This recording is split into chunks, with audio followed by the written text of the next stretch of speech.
All right, good morning, everyone. Welcome, Isaac.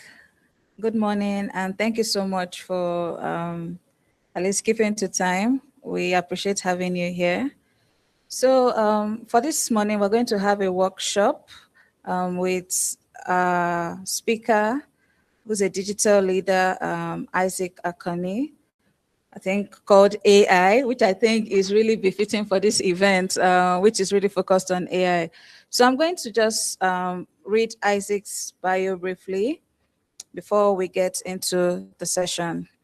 So Isaac Akanni, or Akanni Isaac AI, is a digital transformation leader focused on helping organizations and founders use technology, data, and AI to unlock growth, efficiency, and competitive advantage.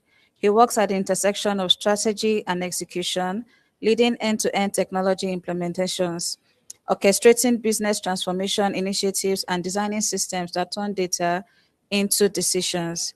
His work spans enterprise platforms, operational digitization, and customer experience transformation with a consistent focus on measurable outcomes. Isaac began his career in the oil and gas industry, where he led digitization of retail fuel operations, built B2B fuel management platforms, and developed business intelligence systems that exposed inefficiencies costing organizations millions. These experiences shaped his practical, result driven approach to digital transformation. He is the founder of Quota and Code, a community for revenue generating professionals to leverage AI for smarter decisions, better deal execution, and consistent performance. He is also the creator of the Quota and Code framework, a 7 module system helping sales, revenue, and growth professionals use AI to consistently hit and exceed targets.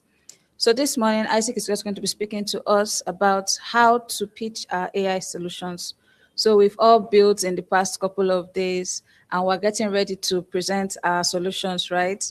Isaac is going to speak to us on how to sell ourselves and how to sell our AI solutions. So over to you, Isaac, when you're ready. All right. Thank you once again for having me. I would have really loved to be with you in person because I like physical discussions. We can share more, but my travel schedule was already planned before this invitation came in. But notwithstanding, I'll try my best to make it feel as though I was there with you, and so we can have a good time together. I see a couple of gentlemen with their laptops. I kindly ask that for the next couple of minutes, please let me have your attention. And I promise you, this is going to be one of the best 30 minutes of your life. As you heard, I do this for a living. I help people make money out of their business. And it's really important to know this because, there are a lot of wonderful ideas that never saw the light of day because their founders did not communicate the purpose properly to those that matter. And on the other hand, there are lots of, permit me to say, shitty ideas that got funded. And a couple of them when you think about it. And they got funded because their founders knew how to say the right things to the right people. So for the next couple of minutes, I'll be sharing with you how to communicate the business side of your ideas, your wonderful ideas, to get the money you need from the right people and get investment you need from the right people. But to start, I would like to congratulate you all first, because by my estimates, you all in this room are doing better than most people in the world. And what do I mean by that? You see, a lot of people know how to articulate problems. A lot of people know how to tell you why things are not working. A lot of people know how to tell you, oh, this is bad, oh, this experience was terrible. But that's what they know how to do, how to complain. They don't do anything about it. But you all, ladies and gentlemen in this room today, you are taking that a step further, and you are not only complaining about problems, you are also building solutions for it. And I tell you, that makes you very special. That makes you better than most people. And that is something you should be extremely proud of. So if you don't mind, I'd like to give yourself a round of applause or just give yourself a thumbs up. You are doing better than most people in the world, and take that as a fact. However, out of you 10% that are doing very well, there are some people doing exceptionally well. And those are people that not only have moved from complaining about problems to creating solutions, they've also moved into getting those solutions in the hands of those that need it. And my job this morning is to take you from this 10% of people doing well to the 1% that are doing exceptionally better. And the entire core idea of what I'll share with you today can be summarized in this sentence you can see on your screen. And that is, before you pitch any idea or any tech, anything you've built, you must understand three very important things. Number one is the people, number two is the money, and number three is the market. If you can bring out your phone and take a screenshot of this screen, because this summarizes everything I'll share with you today. You must understand the people, the money, and the market. Now, because this is both a business and an educational discussion, what I will do is I will explain to you what I mean by each of these things. And on the right, these are business terms that I think you should be familiar with, or that you can go and read about that further explains the point. Right. So the first thing is the people. And before you even begin pitching your idea to anybody or to any set of investors or judges, as you're going to do in the next couple of days, it is very important that you know the people you are speaking to. Right. A common mistake I see with a lot of people when they are pitching ideas is they want to try to be Satya Nadella or Tim Cook. You know, when Tim is doing Google I/O, when Satya Nadella is doing Google I/O, Tim is doing Apple Unlocked event. You want to do very wonderful presentation and product demos. When you are pitching to judges, that is not the time for that. All right. When you're pitching to judges, you should know the judges you are speaking to, and very important. Why?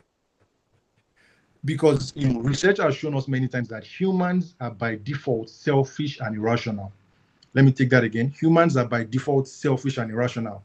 Everybody you ever meet in life has a selfish agenda they are pursuing. And when I say selfish, I don't mean that in a bad way. I mean that in a way that is just the way the world works. Everybody has a personal agenda. And so are the judges you are speaking to, right? They have things that matter to them. They have things that are important to them. They have things that they consider important, and those are the things you must speak to. So the first thing you want to do before you even start pitching, or before you start thinking of what am I going to say, or how is my presentation going to look like, who are the judges that are going to judge this thing I'm presenting, right? I give you an example. I was in a hackathon somewhere, and one of the judges is a big fan of open source. He loves open source ideas, and a wonderful young man came, and he shared his solution. He said, a lot of open source things. He used a lot of open source tools to create the idea, and he put a premium on it. And the judge was visibly mad. He said, "But why are you charging so much for this thing? You use open source projects to build it. Why are you charging for it?" He said, "We are all products of open source," which is true, right? And that's because the guy just did not find a way to make a solution speak to the other judge, right? I'll give you another example. Imagine one of the judges that is going to judge your presentation is a woman that had a rough childhood. She grew herself, and then she became a leader in tech. And so she's an advocate for women in tech or for women in leadership positions, right? And your own startup idea is a startup that or a project that helps young men build, let's say, muscles faster. Now, that in itself is not a bad idea, right? But to that woman, she's another man project. Okay, I'm not interested in this. And see, no matter how well you speak, no matter how well you discuss, you've lost that person, right? Now, why is it important that you know that these are the people that are going to judge you? Because then you can find a way to tell your stories around those people and the things that matter to them. Very important. You are not pitching to a crowd. You're not pitching to a large audience. You are pitching to people with selfish interest. We are all here today, right? Because our ancestors made selfish interest that made sure they survived in the cold, right? And they lived their life until they gave birth to you. As a matter of fact, the reason why you are in school today and you are doing this is because you believe this education you're going to get from Miva is going to give you some sort of advantage in the world. That's a selfish interest, not in a bad way, but in a way that you should be aware of. And I'll tell you another story. My first degree in university was in biochemistry, right? How did I end up here? That's another story. But I was doing a research paper one time on something called the hemolytic disease of the newborn. Now, this is not tech. Just follow me. If you are lost, just raise up your hand. I'll try to explain it to you. Now, what happens in this condition is called erythroblastosis fetalis. In this condition, imagine a woman that is blood group O negative, right? If she has a man or she meets a man that is O positive, and she has a baby, and that baby becomes O positive. Now, the way biology works is that the woman's O negative blood starts to attack the baby as a foreign object, right? So the mother is killing her baby. That's the way that condition works. And it's a very interesting situation, right? It's one thing to lose a baby. It's one thing to lose a baby because it is you that is killing, the baby. Now, I was presenting this research paper, and before I presented, I knew that one of the judges on the panel was a woman. So now that I'm saying it, I feel ashamed of myself. But by the way, So as I was speaking, I was looking at her directly and pointing at her, making eye contact with her. And I noticed at some point she started touching her stomach. You know, she was really concerned because I was speaking directly to something that mattered to her. And of course, that research paper did very well, by the way. So what am I saying in essence? The first thing you want to do, don't forget this. As you are pitching your solution, know the judges you are speaking to. Good thing is that every judge that you're speaking to, their names and profiles have been released already. So you have no reason not to find it. I'll show you something again very quickly. Can you see the screen I'm sharing with you? Just give me thumbs up. Or for those on video, let me see. Okay, now this is an AI agent I built myself. I mean, you are tech people, so you know about Claude and SkillMD files, right?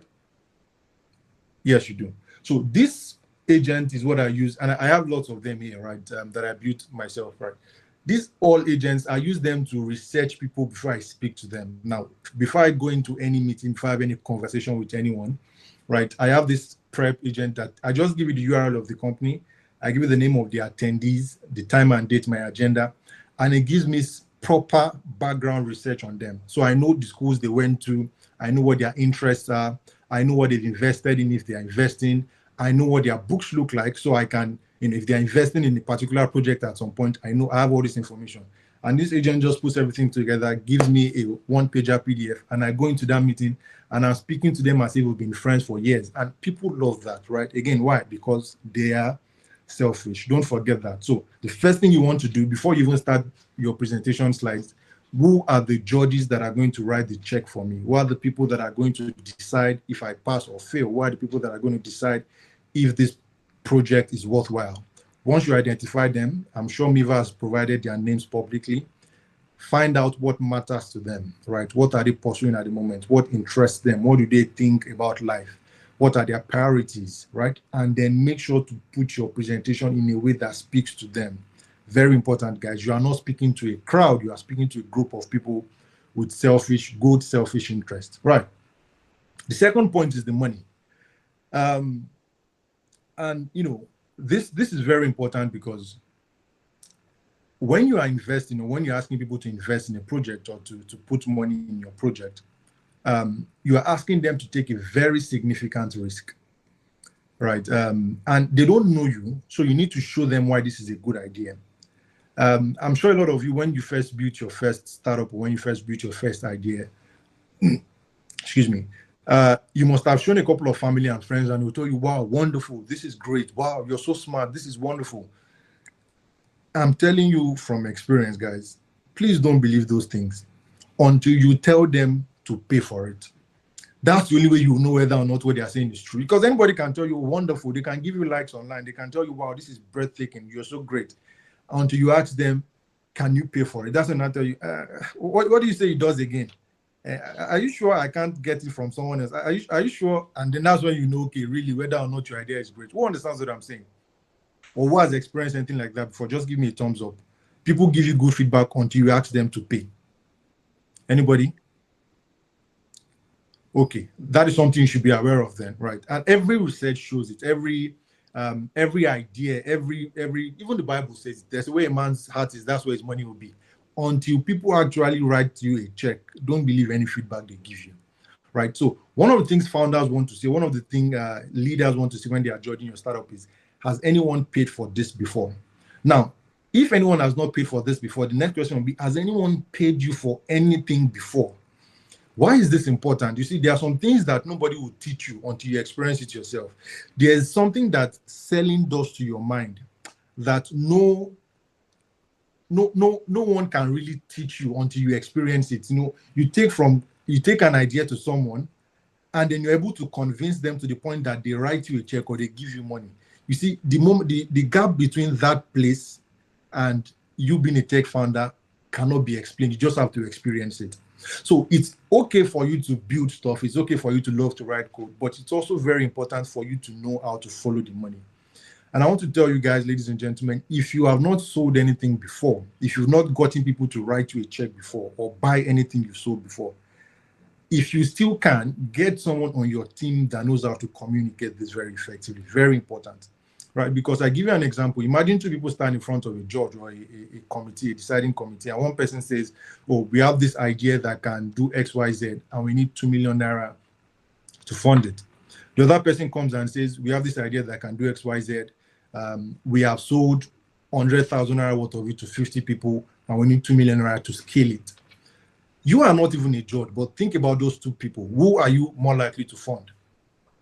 Right? The other person. And that's just how the world works. Right? People want to know, has anyone paid for this before? Have you been able to get money out of anyone before? A lot of time when I speak at events or I meet people, a lot of startup founders come to me and say, oh, I have this idea. And those ideas are good. But the first question I ask is, have you made any money from this before? If they say no, have you made any money from anything before? Have you sold anything before? If they say no, usually I'm not convinced, right? Because there's just so much you can tell me if you've not gotten people to pay before, right? And it's very important, right? So second thing is follow the money, right? Every innovation must create economic value. And your job is to show that this innovation, what you are sharing, has created some sort of economic value. You see, I'm not telling you about presentation style and, make eye contact or show your hands or things like that. These are very core principles. Number one, know the people you're presenting to, right? Number two, follow the money. Show some level of traction. Show some level of financial involvement. Show that you know how to make money out of things. And then you are one step closer to convincing any judge or any panel about, investing in you. Now, another reason, so you may want to ask now, how do I then get people to invest in me? There are three categories or there are three buckets every solution must fall into. Every solution worthwhile that people pay for can be categorized into one of these three. Number one, it must either help people make more money or help them save their money or help them save their time. You may want to write that down. Every solution that gets people to pay must do one of these three things. Number one, help people make money. Number two, help people save money. And number three, help people save time. Every solution in the world that people are paying for today, you can categorize them into one of these three buckets, right? Think about it. Anything, even if it's laptop, right? So when they are selling laptops to you, they say laptop HP for students, right? So that's helping you save money because they tell you, well, the laptop is strong enough. You're not going to have to repair it. You're not going to have to buy a new one in 3-4 years. Just think about it. So whatever it is you are building, as you're communicating the value to end users, ask yourself, how can I tell this story in such a way that it is either helping people make money, save money, or save time? Social media is another example. When most Facebook started, the promise was you can easily connect with people. That's helping you save time, right? So you don't need to go to a club, dance for 3 hours before you find someone to pick up and become a friend with. You can easily do that on your phone. Now, the promise of social media is that it's going to help you make money. So everybody now is a content creator. Everybody wants to dance so they can get enough followers on time and start getting brand deals, make money, right? So whatever it is you are building, to get people to pay for it, you must be able to categorize it under one of these three buckets. Is it helping people make money? Is it helping them save money or helping them save time? Are we still together? Just give me some reactions to know we are still together. All right. Now, the final thing you need to focus on then is the market. We started with the people, that is the judges you are speaking to. Then we moved to the money, which is very important, right? Show some traction, show that you know how to get money out of people. And that tells the judges that when they put money in this thing, you know how to get more money out of people. And one way to show that you know how to get money out of people is to show that you've done this before. And if you think about it, really, it's unfair to any judge to decide to give you money if you have not even raised anything yourself. And by raising, I don't mean like raising actual capital. Average age in this room, maybe at least everyone, minimum age, let's say you are at least minimum 20 years. So all your life, you don't know anyone, parents, friends that know you enough, trust you enough, that can put money in the solution you're building. But you expect strangers that just met you 5-6 minutes ago to give you $1 million. I mean, it feels unfair, right? So it's very important. If you as a founder, a tech builder, you've not made money, you've not sold anything before, try to get someone on your team that has, right? There's a level of experience that comes with selling something that just cannot be communicated until you experience it. And if you've not, try selling something. Everyone that has told you wonderful idea, wow, you are doing so well, go back to them and ask them, can you pay for this? Even if it's 3,000 naira. I don't know, just the minimum amount. Just get them to give you money for this product, for this service. That's how you know whether or not you want something. Now, final point is the market. And this part is where a lot of founders get heartbroken, because it's one thing for you to build a solution that you love so much. It's okay that you invested a lot of time and resources, a lot of effort, but there may just be nobody, or there may just be very little people that also have this problem. And this is one thing any hackathon judge or any investing house wants to look at. Is there a market for this thing you're building? And I say heartbroken because sometimes we need to admit and accept that some projects are passion projects. You are not expecting commercial value out of it. You should not be expecting commercial value out of it, but you can build it anyway. Some projects are skill sharpening projects. Those are projects that you just want to build them to learn a certain skill, and then you let it be, right? And the way to quantify whether or not you're building a passion project or you're building a commercially viable project is to see what is called the total addressable market. Now, the business terms on the right, I highlighted these three because I believe they are the ones that are very important. And I'll run them down with you now. The first is the total addressable market. This means in the world, globally, how many people have this problem you are trying to solve and are willing to pay for it? For example, if we take a company like Item 7, a new up and coming, maybe not up and coming anymore, but a new sensation in Lagos and some part of Nigeria. Item 7 is a restaurant. What's the total addressable market of people that need quick service restaurants, that need food? It's huge, right? So any investor hears that you are trying to do something in this space, okay, there is a market for it. The next question now is the serviceable available market. Of this total market that the world needs or that are looking for solutions that you're building, how many of them can you realistically have access to, right? It's one thing for you to know that there is a $10 million market for this product. How many, all things being equal, if everything works in your favor, how many can you have access to? So for example, you're building something for learning for disabled people, right? How many disabled people can you realistically reach, right? You don't expect to be able to reach people in, say, Latin America, for example. Maybe you can, but that's part of your serviceable available market. Now, what is most important for you at the moment is your serviceable obtainable market, which is of these people that I can realistically reach if I had all the resources I need. How many can I get access to now? How many people can I put my solution in front of? And you can see the percentage starts dropping, right? And this is where the truth comes in. Because if, for example, the amount of people you can realistically service is maybe 300 people globally, and even if they pay you $1 million, investors are saying, is this worth my time? Is this worth my resources? Is this worth me putting money into? Excuse me.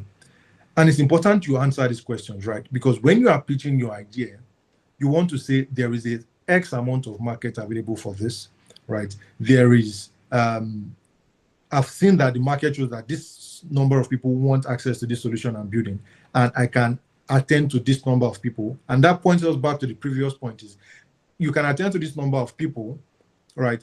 Now, you've attended to this percentage of that number before now, and you need investment or you need funding to be able to move to the next phase. Now, this is how you tell a story that investors want to listen to. And I know you have a hackathon pitch in a couple of days, but I want you to think beyond even what you pitch this, in this next couple of days, because this is just one part, right? I expect that whatever you're building, you have a long-term plan in mind. You don't want to stop here. You want to go bigger. This is what investors are looking out for. This is what anybody that's going to put money in you is looking out for, right? And on this note, I'm going to pause and take a few questions if you have them before I go to the final slide. So is there anybody with any questions or comments on everything we've shared so far? I'll go back to the core idea we're trying to discuss together: the people, the money, and the market. Is there anyone with any questions you'd like us to discuss? Or any use cases you'd like to bring up?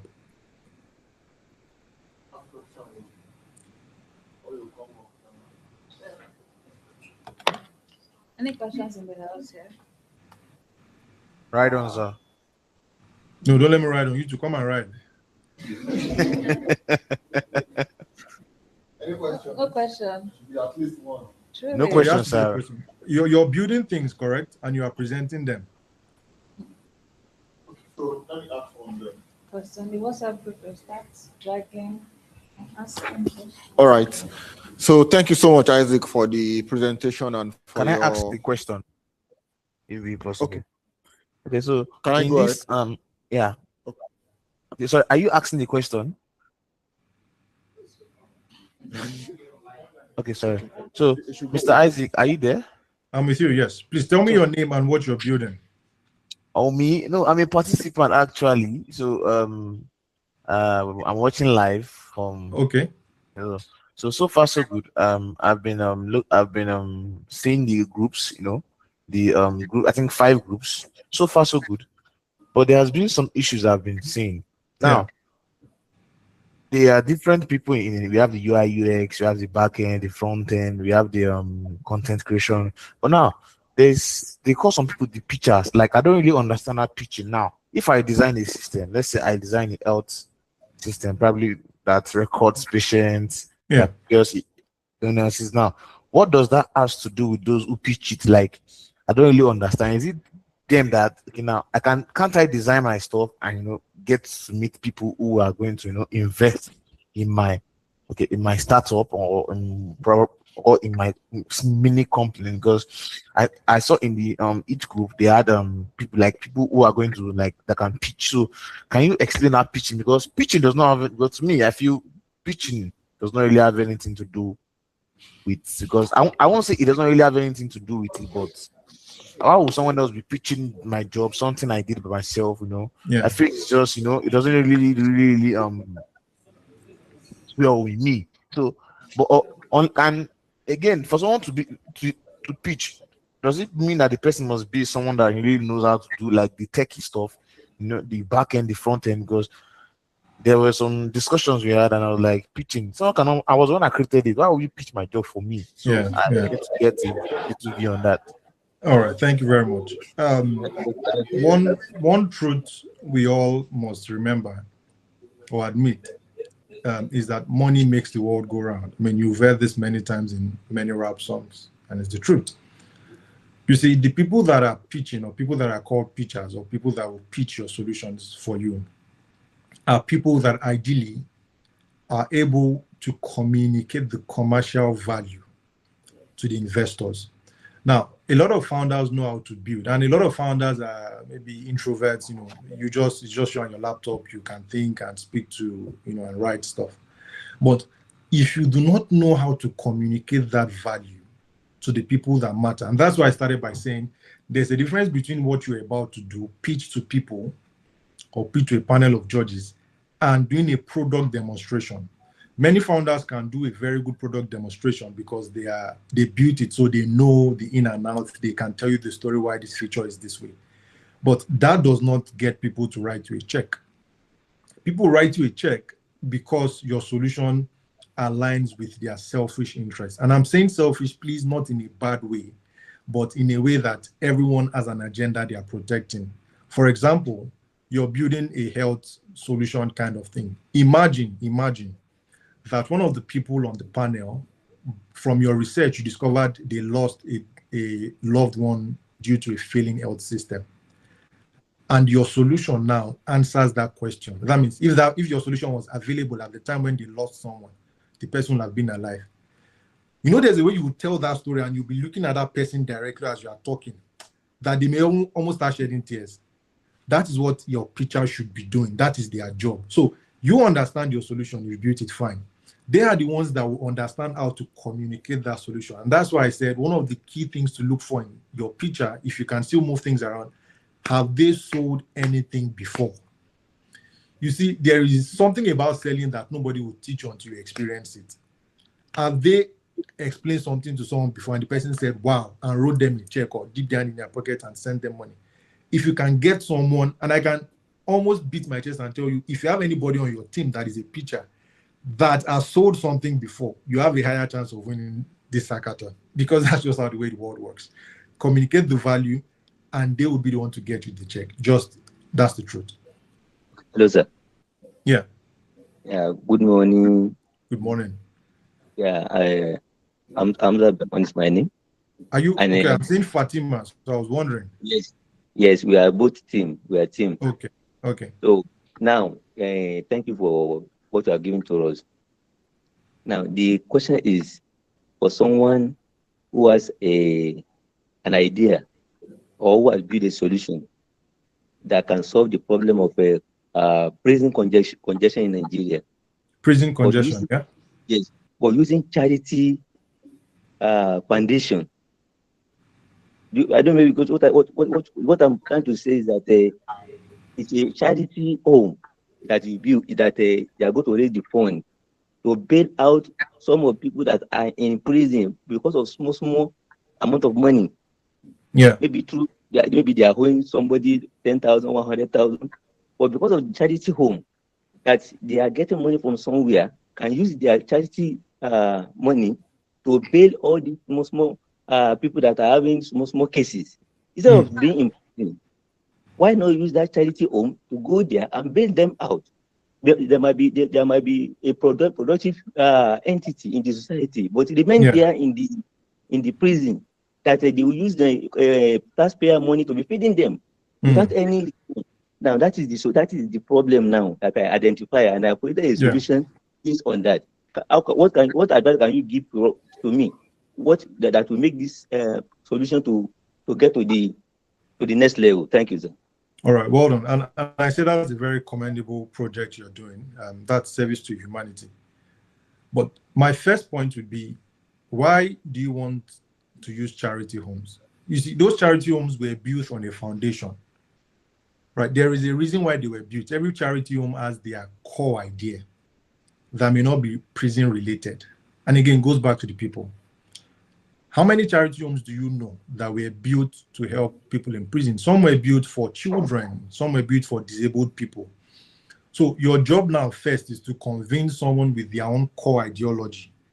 If you check their mission statement, probably to eradicate something, kids, something in the market, right? Why should they divert from their vision and mission to attend to your own project? Does not mean your project is not a good idea, but you have a lot of convincing to do to those people. Because remember, we said money makes the world go round. Those people are getting their money from somewhere, the charity homes, and there's something they are telling their own investors, that we are going to take children out of the street, we are going to end child trafficking, we are going to do X, Y, Z. And that's why they are getting their own money. So now you want them to use that money now to come and attempt to take people out of the prison. It's a very long process you are starting yourself now. I would recommend instead you start your own charity home if you can, or put some people together with this mission. There are lots of organizations that would love to tell the story of they are helping prison. And I can tell you for free, I don't know your religion, but you're probably Muslim from your name. Yeah. A lot of churches and religious organizations love projects like this. They love to do, in churches, we call it prison ministry. Those are people you should be targeting, right? Because your job now is, and this, what you shared with me is very wonderful. Instead of the government using taxpayers' money to fund people that were in prison for arguing or fighting with for 2K, why not let's put a fund together to get them out into the street, right? So you need to tell a story to people that this matters to. Example, imagine you know that someone's family member was put in prison unlawfully. Those are the people you want to go and meet because they understand the pain of this, right? Someone that was mistried in court and was sent to jail unlawfully. Those are the people you want to meet, right? So you want to meet human rights lawyers or human rights advocates to point you to the people that these problems affect. Come together, build your own charity home focused on this, and then you start looking for people that they are okay with putting their money in this. And that's the way to go. And one of the good places to start is religious organizations. I know for a fact they have budget for things like this. Right? Thank you, sir. Well, how can we work with you directly so that you'll be able to put us in the right That's what I'm track? saying. I mean, you can't get anything out of me aside what I've shared with you here, because it's a good idea, but me, I'm not into prison things. Am I saying that correctly? I mean, we can discuss, but you can't get much out of me, right? It doesn't align with my own. It's not a bad thing, don't get me wrong, please, but there are people that this means more to. Those are the people that will be more useful to you. Let me put it that way, right? Remember, we started by saying everybody has a selfish interest, good selfish interest. Everybody's pursuing something. So find the people that this aligns with. And a good place to find them is if you have lawyers, human rights lawyers or human rights advocates, they know a lot of people that went to jail unlawfully. They know a lot of people that have family members that had that experience. Those are the people that feel your pain and can understand your pain. Or social impact organizations that love to tell good stories like this. Or religious organizations that also love to tell good stories like this. One thing you will need to do well is your storytelling. Once you tell good stories, the people that it matters to will come out and fund it. Thank you, sir. All right, thank you. Fatima. Yeah, any other question? Hello. Emmanuel, I see your hands up. Do you mind if I ask? Thank you so much. Can you hear me? Yes, I can hear you loud and clear. Oh, okay, thank you so much. So sorry, I am a participant. Actually, well, I really love to be part of their hackathon also.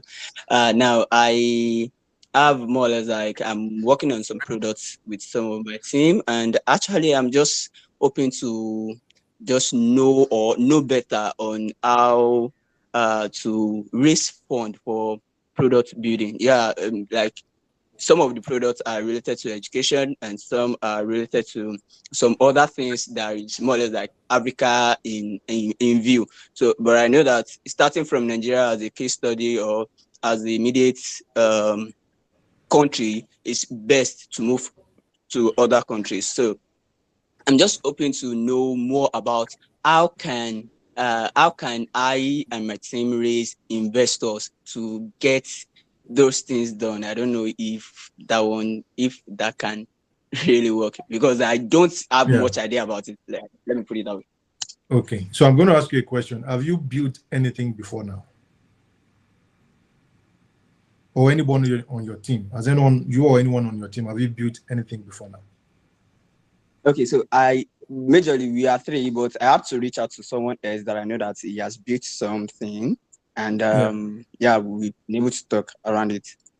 Okay, you see, this is important. Like I said before, unfortunately, for we Nigerians, when it comes to getting people to invest without seeing anything, it's a harder mountain for us to climb because of our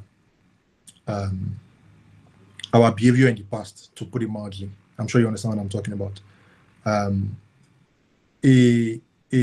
An European, I'm careful not to do a broad comparison now, but if you don't have anything to show, like you've done this before, you've made some money on this before, and you are looking for people to put money, it's going to be a very hard discussion to have, I'll be honest with you, with anyone, right? Because that's a huge risk you're asking of them.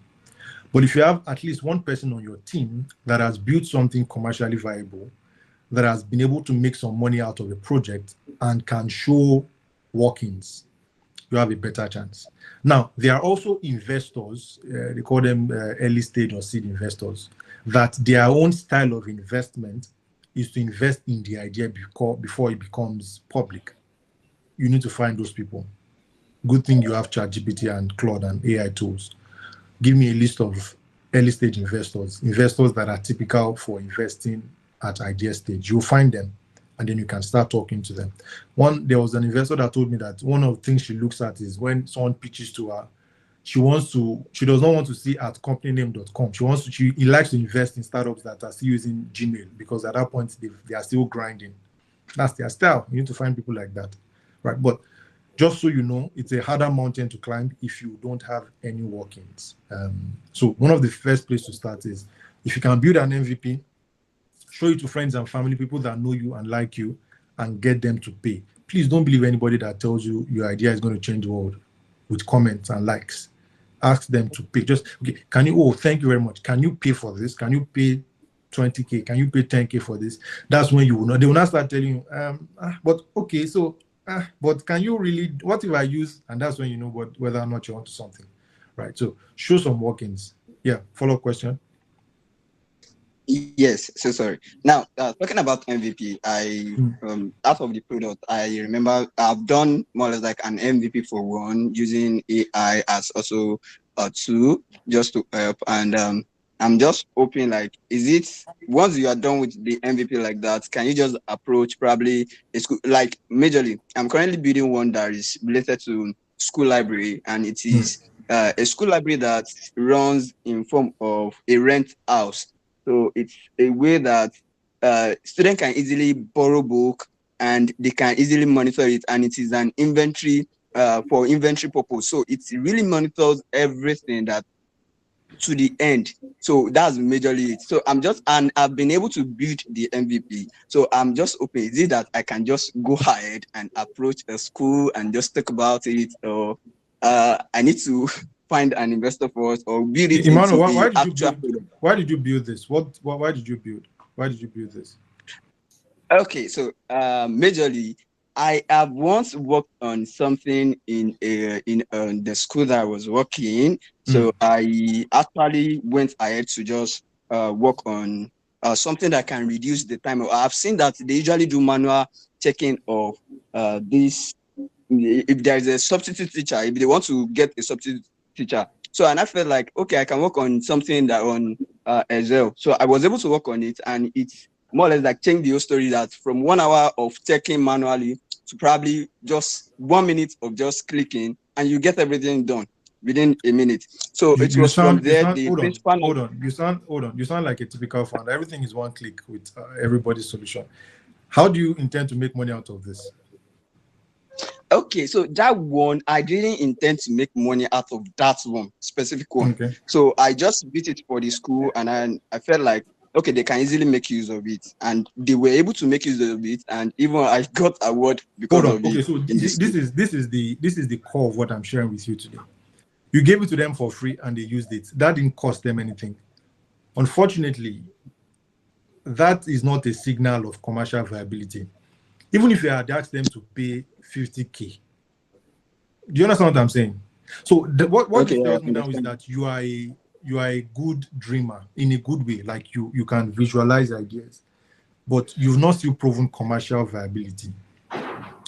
If it was that, as you told me that, as you built that, you gave it to the school and asked them to pay 500K one off, and they paid it, then you have something going on for you.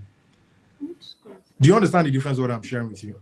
People will take anything for Okay, free. yeah. They may even take it out of respect for you that this boy that has that has spent 3 months on this project, so let's collect it. That may be why. That does not tell anybody that wants to put money in you that you've done something. I'm not putting you down, please just understand. But you can only Understand it, show sir. workings if you've gotten people to pay. So that experience tells me you're a dreamer, you know how to build stuff. Good. But it still carries a lot of risk for me and for anyone. Okay.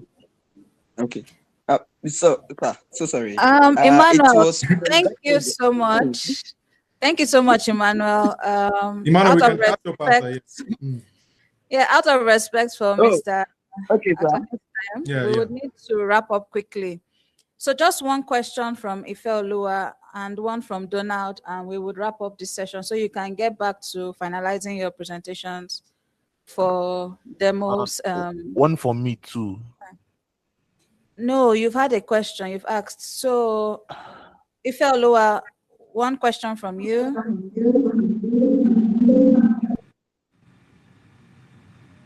Are you All right. there? Yes, I'm here. Can you hear me? Yes, we can. All right, thank you. So my question is still based on what the last person just discussed about. Actually, I built a product, an AI product that is just for my classmates that I built it for. So the challenge I just have is moving from a fan base to the market. So Yeah, I that's built a good way to put it. Yeah. to just gather a fan base to know how far it is. So I didn't carry out a market survey to really know if they need it. So I just, from what I observed from our cohorts, that okay, these people, they are very busy, they are working. So these are challenges I think they are facing. So I built the AI products for that. And they like it. And in fact, one of them even, so I roll it out in versions, like adding another new versions to it. Okay, so visuals have been added to this. They will look at it, they will check it, and they give feedback on the good platform. So when I do that, they also said that, so when I now just give an idea that, okay, this is what I'm working on next, what is their view on it? Then I said, wow, this is a fantastic one that they will like to even pay for it. They mentioned it as that they would like to pay for it. So now, which means that currently now I have about 120 of us. We have about 300. So I have about 120 of us that's using it. So so now moving on from that now to now put it on the subscription base to commercialize it. So that is where the challenge is now. Thank you. So just ask them. If they say they'll pay, ask them. If they do pay, then you're onto something. If they don't pay and they start punching holes, then you need to revisit it. And see, I'm not, guys, I'm not putting you down. It's just the way the world works. And I'm not a tech founder. I'm a business person. We talk in money and numbers, revenue and profit. That's how the world runs, right? Someone tells you, and family and friends will tell you nice. They will like your post. They will send you DMs. It's what they do. They are supposed to support you. But the point where you know whether or not you're really onto something is, are they going to pay for it? My brother, even if you ask them to pay 1,000 naira each, that's when you will know whether or not the actual what they say is what they mean. So you mentioned 120. If you can get 120 of them to pay 1,000 naira each, that's 120,000, right? That's something. That's traction. You can now come back to anybody and say, you've made 120,000 naira from this project. It's a different discussion versus you need money to grow this project and you're still on zero, right? Yes, Thank you so much All right. for that Hope I response. don't sound harsh, guys. It's just honestly, it's So just I've the way not the world addressed the works. question, sir. So how do we now move from that stage to the commercial side? Yeah, so you get them, you tell a story that gets them to pay. And that's why I said everything that people pay for falls in one of three brackets. Either it helps them make money, save money, or save time. You need to tell a story to your audience or to those people how this solution does one of those three things for them. If they use it, are they going to make more money out of it, right? Or are they going to save money and not spend too much because your solution is going to cut some savings for them? Or are they going to save time? So if they were spending X amount of hours on something, they're going to spend X over 4 hours on that thing. You need to tell them that story. That's how you move to commercial. That's how you convince them that this is worth their money. If you can't tell them, even cement, guys, cement tells a story of saving people money and time, right? Because if Dangote will tell you, oh, 3 times reinforce something cement, your building will not collapse. That's saving you money. And if you're using it to build companies, that building will stand strong for a long time. And anything, just anything in this life that people are paying for, either make money, or save time. That's just how the way the world works. So communicate that to them and see if they would actually pay. And if they don't pay, call 1 or 2 or 3 of them and tell them, okay, why are you not paying for this? I just need the feedback. Hopefully they'll tell you the truth. Thank you so much, sir. Okay, so which means that if I get it correctly now, I should brand it by putting a story on it, then try to pitch it out to them. I mean, another brand in another dimension, but it's still the same functionality. Then now their feedback from it. Yeah, I just ask them clearly. Don't sugarcoat it. Just ask them to pay for it. All right. If they told you they like it, ask them to pay for it. All right. Thank you. Yeah. All right, thank you, Ife. Donald, please make your questions, keep it short. Okay. Can you hear me? Loud and clear. Okay. Good morning. This is a very impactful session. I just have a few questions. I founded my startup some months ago, and we've been bootstrapping, and they've seen about like 3 or 4 Nigerian investors trying to come and be I don't know, think that maybe we founders or we young tech founders, we are looking for the money. It's a health tech startup. It was founded after my grandma died. She was always at home bedridden with arthritis, and we did not have a home care service nurse, professionals actually. So we started contacting all these quacks, everybody that have a chemist shop. We all know what that is. Yes, Nantinos, Manos. So, and they were just giving out different kinds of injections and everything. So I was like, what if Nigeria has a system? There are systems like that, but it's not that profound. That have a system where people can be at home, busy professionals that have older parents and everything, get to request for these nursing services. That's just one part of the idea. Then we added telehealth, that's consultations too. So we've been bootstrapping. I've been trying to talk. I've had a lot of people pay. On the first week, we had 70 users that paid for the service on the first week. family and friends. We like the previous question, person that asked question said fans and everybody. I've had church and everything. Yeah. And people too outside my community has paid to a handful of money. But my problem is now getting investors. I've spoken to like almost 10 investors. About 7 is from Nigeria. And what they are just particular about is their percentage, the share, because they are like, okay, these people have gained traction in just few weeks, and their percentage, their whatever. One was even asking me for 40%. He's going to invest 15 million for 40% of the shares of the company and everything. I was like, that's crazy. That's not supposed to be. Yeah. So our problem in Nigeria as young tech founders is getting access to this in good investment, not just investment, because there are people that will be like, oh, when they hear the money, they'll be like, oh, I can take it. And if you are not really serving the community, you'll be like, oh, it's enriching my pockets. I want to just take this money and go on with the flow. But the product was found out of pain, and I wanted to really solve a problem in the community. So my challenge, and I don't know if I'm speaking for other people, is getting access to this to investors, angel investors per se, because I've tried to scrape the internet off, try to look for different apply here and there. So what's the question exactly? So my question is, how can we get access to this? Because abroad, they perceive Nigerian investors, Nigerian founders, we already have this identity of we are building this product to enrich ourselves. You've answered your own question, my brother. So my question is, how are we going to get access to this good investments? Because I know it doesn't come easy, but how are we going to get it? Good is relative, right? What is good, like you said, 15 million for 40% is not good to you. Probably good to someone else. Unfortunately, I can't answer that question because you've asked your questions and you've answered it yourself.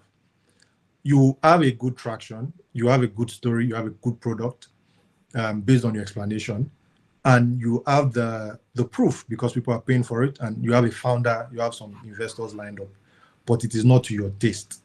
I would say check your taste, keep searching. Whatever you found, those ones, others will come. Really, I don't have an answer to that because no one does. You would need to be the one to accept what is good or decide what is good to you. No one can tell you that. Right. I can only wish you all the best of luck. If you're a Christian, I would say keep praying. God will direct you. But how do you? Because a lot of people, and you should understand that investors are also managing risk. Most startups fail. That's the data. Someone said a successful startup is a miracle. Right. So when they are putting money in this, even the 50 million, there's no guarantee that even that 40% turns to anything for them. That's the risk they are carrying. You should understand that it's their money. And so no direct answer, unfortunately, man. No direct answer. But you're onto something. Just keep grinding. Thank you so much. Yeah. All right. Do you understand what I'm saying? Yes. Yeah, I understand perfectly. I understand. Okay. All right. Well done. All right. Thank you so much. Because of time, apologies, Adedoyin. You won't be able to take any more questions because you need to get back to your desk and finalize your presentation. So thank you so much, Mr. Isaac Akanni. It was a pleasure having you here. Thank you all for it. Yeah. Thank you. Thanks. All right. I wish you all the best. Please. Thank you. Keep building. Don't stop building. Again, just remember you are doing better than most people, than a lot of people. People can complain, they can't build. So the fact that you're building means you are doing way, way better than most people. So don't stop building, guys. I wish you all the best. Thanks. Bye. Bye.